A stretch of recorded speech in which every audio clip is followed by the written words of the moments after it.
यार ये वाली वीडियो ना बहुत इंपॉर्टेंट होने वाली है, क्योंकि breathing and exchange of gases वाले चैप्टर में से जो सबसे इंपॉर्टेंट चीज़ हमारे पास आती है वो है respiratory volumes and respiratory capacities. ठीक है, इसमें बहुत ज़्यादा कन्फ्यूजन होती है, डेफिनेशन में प्रॉब्लम होती है। सो इस वीडियो में मैं जो ट्रिक बताऊँगी उससे आप इसके जितने भी डेफिनेशन वाले क्वेश्चन बनते हैं ना रेस्पिरेटरी कैपेसिटी वॉल्यूम्स के ऊपर में, वो सारे क्वेश्चन आप ईजिली सॉल्व कर पाओगे।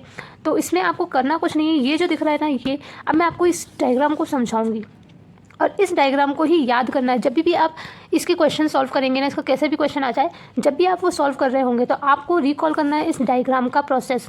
ये डायग्राम सिर्फ देखने से काम नहीं बनेगा, इस डायग्राम को हमें रीड्रॉ करना पड़ेगा, तब हम समझ पाएंगे कि ये डायग्राम हमसे कहना क्या चाहता है। तो चलो अब शुरू करते हैं इसको समझना। तो यार डायग्राम ड्रॉ करने के लिए सबसे पहले हमें चाहिए एक पेज और पेन। उसके बाद में हम ड्रॉ करने वाले हैं सबसे पहले टाइडल वॉल्यूम। सबसे पहले मैं जैसे जैसे बोलूँगी आपको वो प्रोसेस करते जानी है और उसके साथ साथ उसके अकॉर्डिंग हमें डायग्राम को ड्रॉ करना है। सबसे पहले आप नॉर्मल सांस लेंगे। चलो सांस लो, नॉर्मल सांस लो, नॉर्मल सांस छोड़ो, नॉर्मल सांस लो, नॉर्मल सांस छोड़ो। ये जो अपन कर रहे हैं ना, नॉर्मल सांस ले रहे हैं, नॉर्मल सांस छोड़ रहे हैं, ये है टाइडल वॉल्यूम। मतलब कि जब हम नॉर्मली इंस्पिरेशन और एक्सपिरेशन कर रहे हैं तो इट रिप्रेजेंट्स टाइडल वॉल्यूम। ठीक है, अब इसके बाद में हम क्या करेंगे, अभी हमने नॉर्मल सांस ली, नॉर्मल सांस छोड़ दी, अब हम गहरी और तेज़ी से सांस लेंगे। तो चलो पहले तो नॉर्मल सांस लो, नॉर्मल सांस छोड़ो, अब गहरी और तेज़ी सांस लो, फिर गहरी और तेज़ी सांस छोड़ो। छोड़ दी, क्या किया हमने, नॉर्मल सांस ली, नॉर्मल सांस छोड़ी, नॉर्मल सांस ली, नॉर्मल सांस छोड़ी, फिर नॉर्मल सांस ली, नॉर्मल सांस छोड़ी, फिर तेज़ी से और गहरी सांस ली हमने और तेज़ी से और गहरी सांस को हमने छोड़ी। अब और कितनी आप एक्स्ट्रा सांस छोड़ सकते हो छोड़ दो, छोड़ दो, छोड़ दो, छोड़ दो, छोड़ दो, छोड़ दो। हाँ, फिर आप सांस लेनी शुरू करो वापस से। एक टाइम ऐसा आएगा जब आप एक्स्ट्रा सांस छोड़ रहे होगे नीचे, तो एक टाइम ऐसा आएगा कि आप उससे ज़्यादा सांस नहीं छोड़ पाओगे, वो ये वाला पॉइंट है। ठीक है, मतलब आपने पहले नॉर्मल सांस ली, नॉर्मल सांस छोड़ी, फिर एकदम से तेज़ी से सांस ली और फिर तेज़ी से सांस छोड़नी शुरू की। जब आपने तेज़ी से सांस छोड़नी शुरू की, फिर आप देख पाएंगे कि आप और भी ज़्यादा सांस छोड़ सकते हैं, तो आपने और ज़्यादा सांस छोड़ने की कोशिश की। फिर एक पॉइंट ऐसा आएगा जहाँ इसके बियॉन्ड आप सांस नहीं छोड़ पाएंगे। तो ये जो पॉइंट है, यहाँ से फिर आप वापस से सांस लीजिए। फिर आपने सांस ली, फिर उसके बाद में आप नॉर्मल फेज़ में आ गए, फिर नॉर्मल सांस ली, नॉर्मल सांस छोड़ी, नॉर्मल सांस ली, नॉर्मल सांस छोड़ी, नॉर्मल सांस ली, नॉर्मल सांस छोड़ी। तो अब ये हो क्या रहा है यार, अभी तक हमें ये डायग्राम तो समझ आ गया कि क्या हो रहा है, नॉर्मल सांस हो रही है, एक्स्ट्रा सांस हो रही है। अब इसको हम नेम देते हैं। जब हम नॉर्मल सांस ले रहे थे और नॉर्मल सांस छोड़ रहे थे ना, तो ये वाला जो सीक्वेंस था, इस सीक्वेंस में जो वॉल्यूम यूज़ हो रहा था वो था टाइडल वॉल्यूम, जिसको हम टीवी बोल रहे हैं, टीबी। तो जो नॉर्मल वाला हम ब्रीद इन और ब्रीद आउट कर रहे थे वो है टाइडल वॉल्यूम। इसके अलावा जब हमने ज़ोर से और तेज़ी से गहरी सांस ली थी तो वो है इंस्पिरेटरी रिजर्व वॉल्यूम, जो पहले तो रिजर्व था, मगर आपने जब गहरी और तेज़ी से सांस ली तो उस वॉल्यूम का आपने यूज़ किया। उसके बाद फिर आपने सांस छोड़ी, जब आपने ब्रीद आउट किया तो आप एक लिमिट तक आए जहाँ से आप और एक्स्ट्रा ब्रीद आउट कर सकते थे। तो जितना और एक्स्ट्रा आपने तेज़ी से ब्रीद आउट किया वो है ERV, यानी कि एक्सपीरेटरी रिजर्व वॉल्यूम।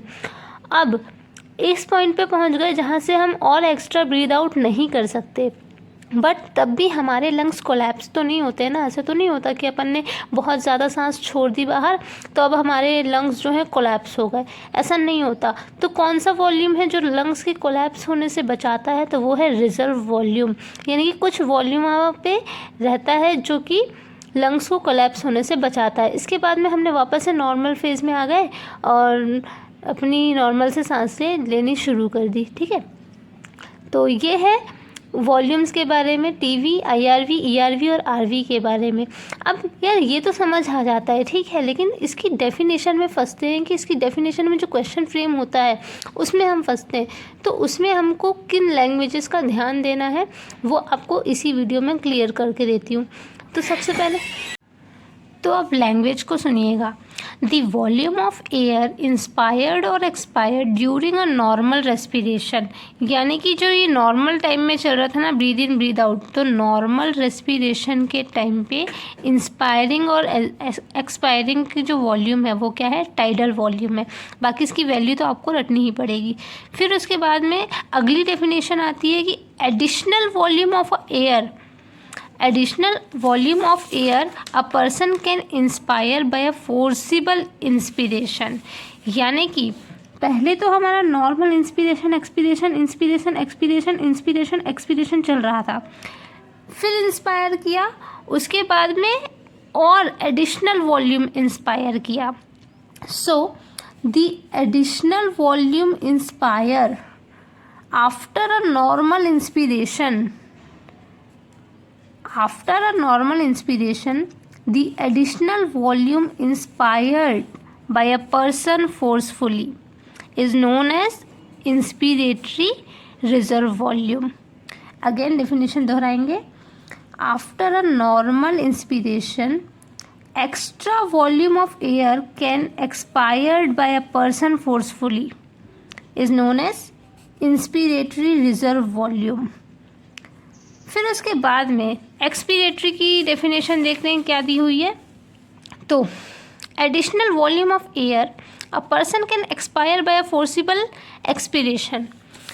फिर after a normal expiration extra volume of air can be expired forcibly by a person is known as expiratory reserve volume.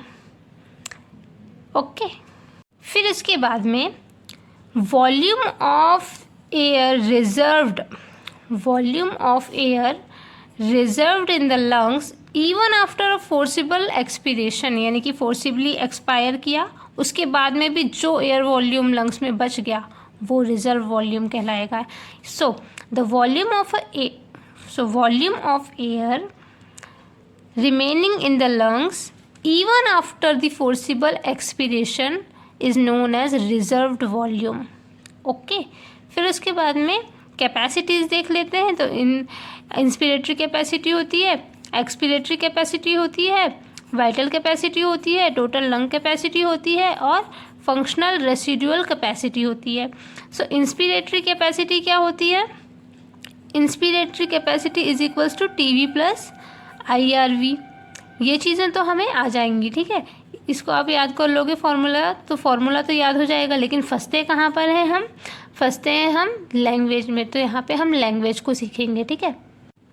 तो इंस्पिरेटरी कैपेसिटी क्या होती है? टीवी प्लस IRV होती है। अब टीवी प्लस IRV को define करना है हमें इस डायग्राम के थ्रू। तो देखो ध्यान से कि नॉर्मल एक्सपायर किया, अब नॉर्मल एक्सपायर करने के बाद में जो maximum amount of air inspire कर सकते हैं ना, वही है इंस्पिरेटरी कैपेसिटी। कैसे बोलेंगे हम इसको कि total volume of air can be inspire maximally after a normal expiration, या फिर कैसे बोल सकते हैं, after a normal expiration the total volume of air which can inspired maximally is known as inspiratory capacity. Expiratory capacity को define करेंगे। तो expiratory capacity को डिफाइन करने के लिए सबसे पहले आपने नॉर्मल इंस्पिरेशन किया। अब after normal inspiration the maximum volume of air can be expired forcefully. After a normal inspiration the maximum volume of air can expire forcefully is known as expiratory capacity. तो इसमें देखो TV भी आ गया और ERV भी आ गया। So after a normal inspiration the maximum volume of air can be expired forcefully is known as EC, यानी कि एक्सपिरेटरी कैपेसिटी। अब इसके बाद में हम देखते हैं functional residual. So functional residual capacity होती है ERV प्लस RV। इसको कैसे डिफाइन करेंगे? सो after a normal expiration the volume remaining in the lung, normal inspire करेंगे तो इतने तक का इंस्पायर कर दिया, अब फिर ERV और RV बच गया लंग्स के अंदर। तो after a normal expiration the volume remaining in the lung is known as functional residual capacity. After a normal expiration, volume remaining in the lung is known as functional residual capacity. अब हमको बताना है कि यार what is vital capacity. तो vital capacity क्या होती है? तो vital capacity is the volume of air which a person can inspire maximally after maximum expiration. क्या बोला मैंने? ये आपने मैक्सिमम एक्सपीरेशन किया, यहाँ तक पहुँच गए, इसके बाद में आपने डीपली मैक्सिमम इंस्पिरेशन करेंगे आप, ठीक है. तो यहाँ तक पहले आए, फिर ये और इंस्पायर किया, फिर और पूरा आपने IRV को भी इंस्पायर किया, फिर बाद में आप एक्सपायर कर रहे हैं. So this is vital capacity. So after a forceful expiration, the volume of air a person can inspire maximally बोल रहे हैं तो IRV इंक्लूड कर रहे होंगे, ठीक है. the volume of air a person can inspire maximally after forcible expiration is known as vital capacity. फिर से दोहराएंगे. आफ्टर फोर्सिबल एक्सपीरेशन या फिर after forceful expiration, the volume of air which a person can inspire maximally is known as vital capacity.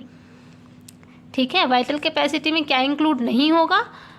Residual volume include नहीं होगा, क्योंकि vital capacity कौन सी capacity है? It is the volume of air which a person can inspire maximally after forceful expiration. And lastly अब हमारे पास में बची है टोटल लंग कैपेसिटी. तो इसको कैसे डिफाइन करेंगे? So total lung capacity is the total volume of air in the lungs after forceful inspiration. देखो, आफ्टर फोर्सफुल इंस्पिरेशन यानी कि ये फोर्स्ड इंस्पिरेशन यहाँ तक किया, अब यहाँ तक इंस्पायर करने के बाद में जो total volume of air lungs में बचता है उसकी बात कर रहे हैं. तो टोटल कितना बचेगा? ये एक IRV बचेगा, एक ये TV बचेगा, उसके बाद में ERV बचेगा और साथ में RV बचेगा. सो IRV, TV, ERV और RV ये पूरा का पूरा क्या हो गया? Total lung capacity. इसको डिफाइन कैसे करेंगे कि total volume of air remaining in the lung after forced inspiration. ठीक है, ये क्या हो गया? Total lung capacity. So this is how we do it. And ये डायग्राम अच्छे से कर लेना. अगर ये डायग्राम बन गया तो इस डायग्राम को बना करके आराम से इनकी जो वर्डिंग है उसको समझ जाओगे और क्वेश्चंस को इजीली सॉल्व कर लोगे. अभी मैं क्वेश्चन पूछ रही हूँ, उसका आंसर मुझे कमेंट सेक्शन में चाहिए.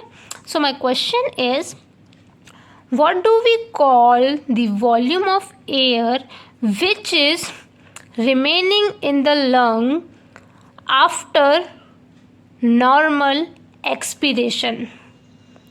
सिंपल सा क्वेश्चन है मेरा कि